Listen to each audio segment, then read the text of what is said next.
거액의 보험금을 노리고 교통사고를 내 아내를 숨지게 한 혐의로 기소된 50대 남성이 파기환송심에서 금고 2년을 선고받았습니다.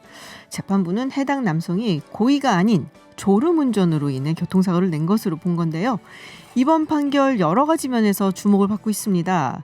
단순히 아내 앞으로 들어놓은 95억 원의 보험금을 떠나서 2심에서 유죄 판결을 내린 사건을 대법원이 파기환송했다라는 점 굉장히 눈에 띄는데요. 네, 손수호 변호사와 함께 이번 판결의 의미 알아보도록 하겠습니다. 어서 오세요, 변호사님. 네, 안녕하세요. 네, 유튜브 TBS FM 들어오시면 보이는 라디오로도 함께 하실 수 있습니다. 자, 굉장히 뜨거운 관심을 모으고 있는 이슈입니다. 사실 네. 이렇게 딱 들었을 때 좀 약간 충격적이거든요. 그렇죠. 보험금 액수 때문에도 그렇고. 맞습니다. 근데 이게 파기환송심? 뒤집어졌어? 뭐 이런 것도 그런데 네. 일단은 좀 생소하신 분들도 음. 계실 테니까 이 사건 개요에 대해서 조금 말씀을 해주세요. 네, 2014년 8월에 발생한 일인데요. 이제 8월 22일에서 23일 넘어가는 그 네. 새벽에 교통사고가 발생했습니다. 그런데 운전자인 남편은 중상을 입지 않았어요. 네네. 네, 그런데 안타깝게도 조수석에 타고 있던 임신 7개월의 캄보디아 출신 아내가 네. 현장에서 바로 사망했습니다. 네네. 굉장히 그것만 들어도 안타까운 사건인데 그 후에 한 보험회사 직원들이 이 사건이 이상하다면서 제보를 합니다. 즉 남편이 타게 된 보험금이 무려 95억 원이다. 그러니까요. 이거는 단순한 사건이 아니라 아내를 살해한 거 아니냐. 계획적으로. 교통사고로 위장해서 네네. 아내를 살해한 것일 수 있다는 제보를 하고요. 검사는 그렇게 판단합니다. 그래서 기소를 했습니다. 반면 남편은 졸음운전입니다. 아하. 제가 어떻게 그것도 아들을 임신한 아내를 살해합니까? 임신까지 하고 있었군요. 네, 졸음운전이라고 주장을 했고요. 결국 재판으로 넘어갔죠. 그렇군요. 근데 1심에서는 이제 무죄 판결을 받고 네, 2심에서 유죄 그리고 대법원에서 파기환송. 네, 네. 그래서 맞습니다. 지금은 이제 일단은 이제 뭐랄까 살인이 아니라 네, 졸음으로 인한 이제 과실치사로 지금 판단이 내려진 거잖아요. 네. 지금까지 재판이 4번 열렸죠. 네네. 이거를 간단하게 결과 위주로 말씀을 드리면 1심 네. 1심에서는 무죄 판결이 나왔어요. 네네. 네, 검사는 사형을 구형했지만 그리고 2심에서는 정반대입니다. 살인죄 유죄 네. 판단하면서 무기징역형을 선고했고요. 대법원에서는 이거 유죄 판단이 잘못됐다. 그러면서 무죄 취지로 파기환송했고요. 네네. 파기환송된 후에 재판이 굉장히 오래 이제 지연되다가 이번 주 월요일에 네. 파기환송심 선고가 나왔는데 대법원 취지에 따라서 살인 관련해서는 무죄가 나왔고요. 네네.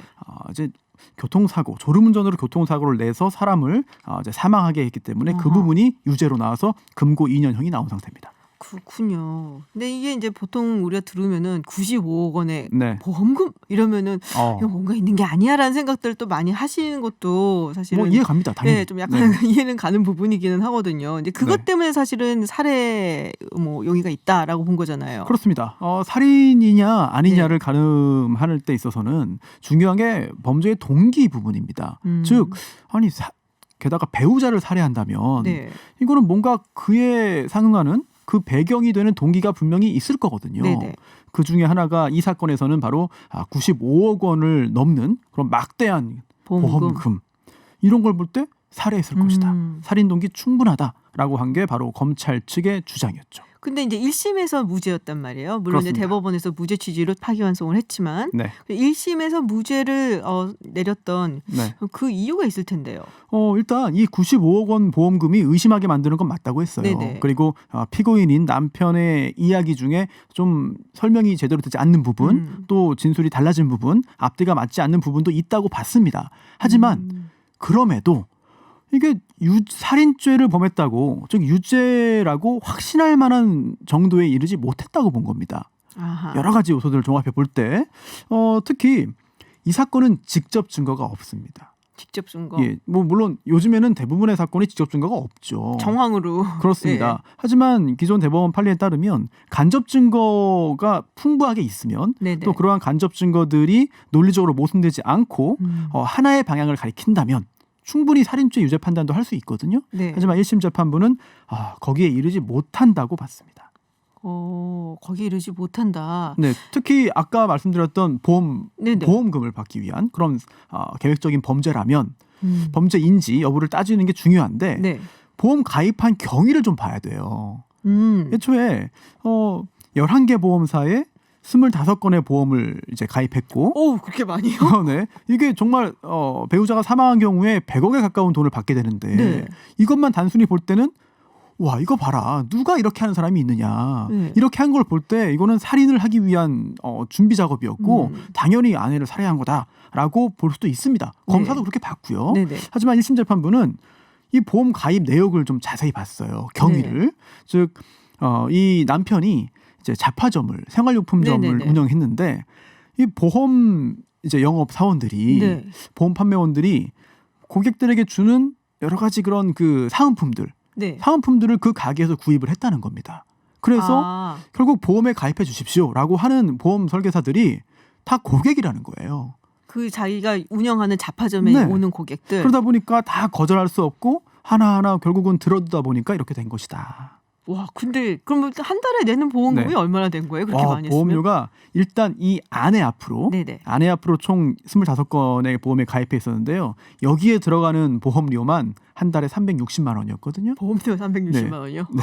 그런데 더 놀라운 사실은 이거는 해석하기 나름입니다. 네. 정반대 해석이 가능한데요. 이 보험 관련해서 본인 앞으로 들어놓은 보험도 많고 네. 또 아버지 앞으로도 있고요. 네. 또 자녀 앞으로 든 것도 있고 사실 이 남편이 이미 뭐 많이 보도가 됐으니까 네네네. 사생활적인 영역이지만 말씀을 드리자면 이제 숨진 아내와의 결혼이 세 번째 결혼이었습니다. 근데 전처 앞으로 들어놓은 보험도 계속 유지했어요.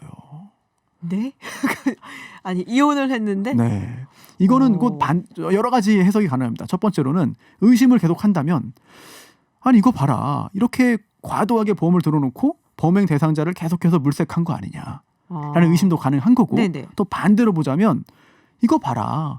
지금 이 남편은 여러 가지 그런 보험을 너무 상당히 좀 많이 들어놓고 또 특별히 범죄의 대상자가 되지 않을 사람 앞으로도 보험을 가입하고 유지한 걸 볼 때 이 캄보디아 출신의 이 사망한 아내의 그냥 습관처럼 든 거다. 아내 앞으로 보험을 많이 든 게 이게 범죄의 증거로 보기는 어려운 거 아니냐라는 해석도 가능한 거죠. 근데 저 갑자기 궁금해진 게 예. 지금 이 이제 숨진 부인 앞으로 네. 보험을 이제 들어서 300만 원 정도. 네, 한 달에 360만 원 정도 360만 원 정도. 예.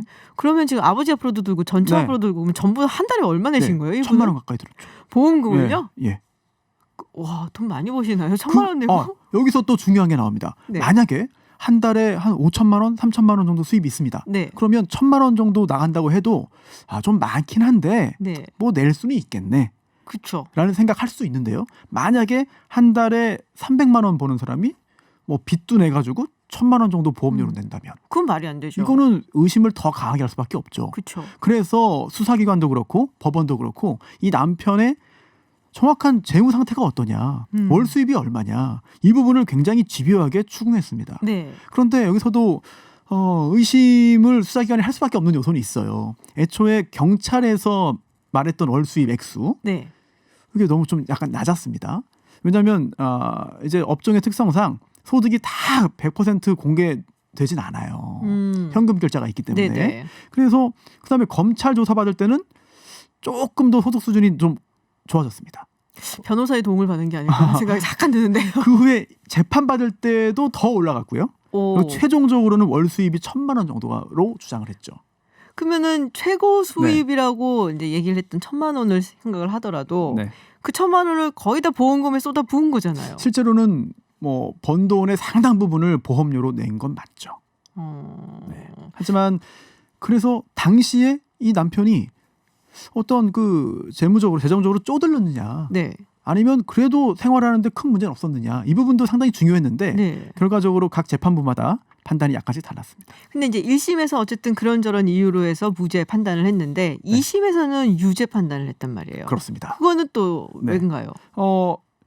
이 부분은 좀 기술적인 부분도 많이 네. 등장하는데요. 우선 지금 이제 보험 부분을 집중적으로 말씀을 드렸는데 네네. 실제로 이게 교통사고잖아요. 그리고 고속도로에 정차되어 있던 대형 화물 트럭 뒤를 들이받은 겁니다. 네. 예, 정차되어 있던 차량 뒤를 들이받아서 이제 조수석에 있던 아내가 사망한 사건인데 그렇기 때문에 당시 이 차량의 승합차에 남편이 운전했던 승합차의 경로라든지 또는 당시 사고 직전의 정황들 굉장히 중요했습니다. 네네. 그래서 이 상향등을 켰다는 점이 굉장히 중요했는데요. 사고 직전에 그 CCTV 영상이 있어요. 네. 이게 맞은편에 휴게소가 있었는데 고속도로 휴게소 거기에 있던 CCTV에 담기긴 했습니다. 네네. 그런데 놀랍게도 쭉 진행해 오다가 사고 직전에 상향등을 켭니다. 이거는 안 졸고 있다는 얘기인데 등을 켤 정도면. 그렇죠. 그리고 또 정확하게 어느 지점에 추돌을 해야 네. 나는 살고 아내는 사망할 것인가. 그 정확한 지점을 계산하고 측정하기 위한 상향등 조작 아니냐라는 의심을 했고요. 그리고 지금 남편은 졸음운전이라고 주장했잖아요. 그렇죠. 근데 졸음운전이면 상향등을 켤 수 없다는 겁니다. 즉 상향등은 이제 운전하시는 분들 많이 네네. 다 아시겠지만 이제 당기거나 그러니까 이게 뚝 하는 당기거나 밀거나 네네. 합니다. 그런데 당기는 거는 이제 순간적으로 켜지는 거죠. 이례적이죠. 네. 예, 고정이 아니고 그렇죠. 졸다가도 할 수 있습니다. 이렇게 능히. 하고. 예, 예. 근데 미는 건 밀어서 고정시키는 거잖아요. 그렇죠. 그럼 졸았다는 사람이 졸음운전이었는데 상향등을 이렇게 할 수 있다? 약간 좀 의아하다. 믿을 수 없다라는 게 2심 재판부의 판단이었고요. 네. 또 추돌도 오른쪽으로 들어갔다가 이제 이동을 해서 네. 우조향이죠. 핸들을. 조향 장치를 오른쪽으로 들어갔다가 다시 왼쪽으로 잠깐 꺾었다가 다시 오른쪽으로 정렬하면서 바퀴가 11자였고 직선으로 추돌했다. 이런 부분들이 유죄 판단의 근거가 됐습니다. 또 이 코너가 있었습니다. 이게 뭐냐면요. 졸음운전이라고 주장했잖아요. 네네. 남편은. 실제로 중간에 휴식도 했습니다. 네. 네, 그런데 이 지점에 전체적으로 코너길이 8개가 있었어요. 꽤 많았네요. 예, 그리고 마지막 코너를 지난 다음에는 이 사고 지점까지 1분 걸립니다. 그렇다면 코너를 돌 때는 졸음운전으로 제대로 운전하기 어려운데 다 통과하고. 그러면은 그 1분 사이에 졸았다는 이야기인가? 라는 의문을 2심에선 제기했고요. 네네. 그리고 또 평균 속도입니다. 이 서울 톨게이트 지나서 집으로 갈 때 이제 하행선인데요. 네. 서울 톨게이트 통과한 게 새벽 2시 45분경이고요. 그로부터 36분 후에 사고 발생합니다. 평균 속도. 평균 속도. 예, 평균 속도가 시속 112km. 되게 빠른데. 졸았다는 사람이 코너길도 있는데 네. 과연 시속 112km로 졸음운전을 할 수 있는가?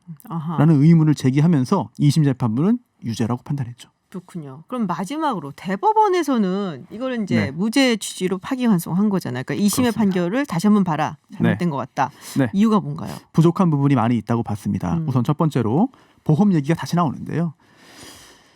이 남편은요.